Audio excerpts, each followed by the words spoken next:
के आदेश के बाद भी नहीं हुआ जमीन खाली, मंत्री पर आरोप, सीओ को ग्रामीणों ने घेरा। जानिए पूरा मामला। आदाब, नमस्कार, मैं हूं अजरा और आप देख रहे हैं मंथन टुडे। बिहार में एक जमीन विवाद ने उस वक्त बड़ा रूप ले लिया जब कोर्ट के आदेश के बावजूद जमीन खाली नहीं होने का आरोप लगते हुए एक पक्ष ने अंचल अधिकारी यानी सीओ को घेर लिया। मामला सुपौल जिले से जुड़ा बताया जा रहा है, जहां मोहम्मद अंजार अंसारी ने नाम के व्यक्ति का दावा है कि उनकी करीब 16 कट्ठा जमीन पर वर्षों से कब्जा है।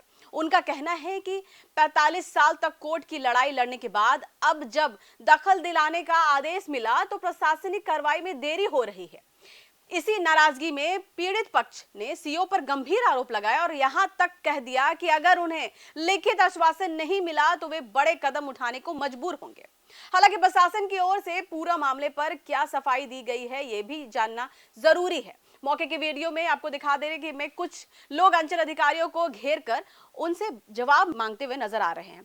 पीड़ित मोहम्मद अंसारी का आरोप है कि कोर्ट के आदेश के बावजूद उनकी जमीन खाली नहीं कराई जा रही है। उनका कहना है कि यह मामला करीब 45 साल पुराना है। लंबे कानूनी संघर्ष के बाद कोर्ट ने दखल दिलाने का आदेश दिया था। पीड़ित पक्ष के मुताबिक आपको बता दें कि पिछले साल भी प्रशासनिक टीम मौके पर पहुंची थी, लेकिन जमीन की नापी और सीमांकन का हवाला देकर कार्रवाई रोक दी गई थी। तो अब दोबारा कोर्ट के आदेश के बाद कार्रवाई की तारीख तय हुई थी, लेकिन उनका आरोप है कि तय समय पर सीओ मौके पर नहीं पहुंचा। हम 45 साल से केस लड़ रहे हैं। कोर्ट ने आदेश दिया कि जमीन खाली कराई जाए, हमने फीस भी जमा की, लेकिन आज तक नापी नहीं हुई है। गरीब आदमी आखिर कब तक कोर्ट के चक्कर लगाएगा? गरीब आदमी अगर कब तक कोर्ट के चक्कर लगाएगा, ये बड़ा सवाल है। पीड़ित पक्ष ने आरोप लगाया कि जमीन पर प्रभावशाली लोगों का कब्जा है और इसी वजह से प्रशासन कार्रवाई नहीं कर रहा है। उन्होंने स्थानीय मंत्री रत्नेश्वर सदा पर भी गंभीर आरोप लगाया और कहा कि उनकी जमीन पर मंत्री का मकान बना हुआ है। हालांकि इन आरोपों की स्वतंत्र पुष्टि नहीं हुई है और मंत्री पक्ष की प्रतिक्रिया सामने आने का इंतजार है। मौके पर मौजूद लोगों ने सीओ से लिखित आश्वासन की मांग की और कहा कि जब तक उन्हें भरोसा नहीं दिया जाएगा वे वहां से नहीं हटेंगे। मामला आपको बता दें कि सीओ का कहना था कि वे मौके पर देर से पहुंचे हैं और आगे की प्रक्रिया नियमों के अनुसार की जाएगी। वही कोर्ट से आए नाजिर के मौके से लॉटरी की बात भी सामने आई है और पीड़ित पक्ष का आरोप है कि कोर्ट के आदेश के बावजूद कार्रवाई नहीं होने से उन्हें आर्थिक और मानसिक परेशानी झेलना पड़ रही है। लेकिन इस पूरे विवाद में सबसे बड़ा सवाल यही है कि आखिर कोर्ट के आदेश के बाद भी जमीन खाली कराने की कार्रवाई में देरी क्यों हुई?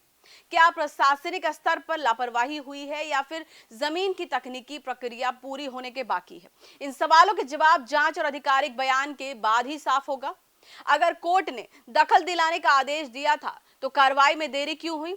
जमीन की नापी और सीमांकन अब तक क्यों नहीं हो पाया? क्या प्रशासन ने दोनों पक्षों की मौजूदगी में पूरी प्रक्रिया पूरी की? क्या लगाए गए आरोपों की जांच होगी?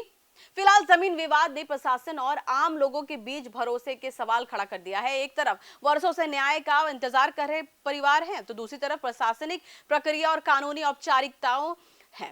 अब देखना होगा कि इस मामले में आगे क्या कार्रवाई होती है और क्या पीड़ित पक्ष को कोर्ट के आदेश के मुताबिक जमीन पर कब्जा मिल पाता है या नहीं, ये तो आने वाला वक्त ही बताएगा। चलिए फिलहाल के इतने ही। देश विदेश की ताजा खबरों को देखने के लिए देखते रहिए मंथन टुडे।